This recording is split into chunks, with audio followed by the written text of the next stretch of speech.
So you have to find the prevailing rental in an area.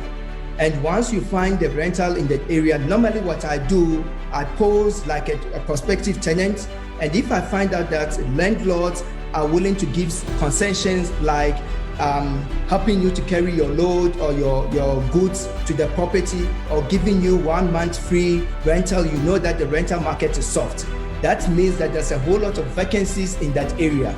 And if you use that principle and that knowledge, you'll be able to get a lot of properties on the market directly from the owners, because they're tired of it, they're not getting any income, and they'll rather sell and take the money and put it in another deal or whatever that they wish to do.